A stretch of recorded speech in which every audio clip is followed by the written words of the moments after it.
მოვიზო მიმოსვლა შეიძლება შეჩერდეს ასევე ადამიანის უფლებების დარღვევის გამო, კორუფციის გამო და საემიგრაციო პრობლემების გამო. ეხლა ნახეთ.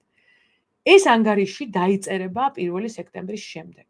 ეს ანგარიში უნდა წარსდგეს ევროკავშირის სახელმწიფო მეთაურების შეხვედრაზე, რომელიც გაიმართება ოქტომბერში.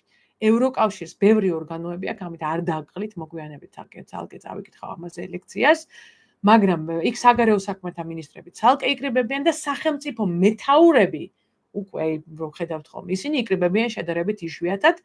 ეს შეხვედრა იქნება ოქტომბერში და ოქტომბერში უკვე ამ ანგარიშის საფუძველზე მათ უნდა უყარონ კენჭი გადაწყვეტილებას შეწყვეტონ თუ არა უვიზო მიმოსვლა.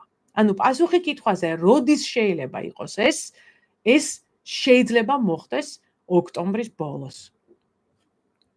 ეხლა რა თქმა უნდა, ეს იქნება ძალიან არასასიამოვნო რეალობა, ბევრ ახალგაზრდას არ ახსოვს და მე ზუსტად მახსოვს, რომ უცხოეთში სიარული რომ დავიწყე, ეს იყო ვიზების ეპოქა და ყველგან ყველაფერთვის გვჭირდებოდა ვიზა და აქ იქნება მთავარი, იმიტომ რომ ჩვენ მერე მოგვეთხოვება დაზღვევა, მოგვეთხოვება სასტუმროს ჯავშანი, მოგვეთხოვება ათასობით ევრო ანგარიშზე, რომ არ დარჩები, ხო არ დარჩები, თუ დარჩები, სახელმწიფოს ხო არ დააწვევი ევროკავშირის რომელიმე ქვეყანაში, რაც ნიშნავს, რომ იმდენი ისე თავისუფლად ვეღარ ვივლით, როგორც აქამდე დავდიოდით და ეს უნდა გავითვალისწინოთ.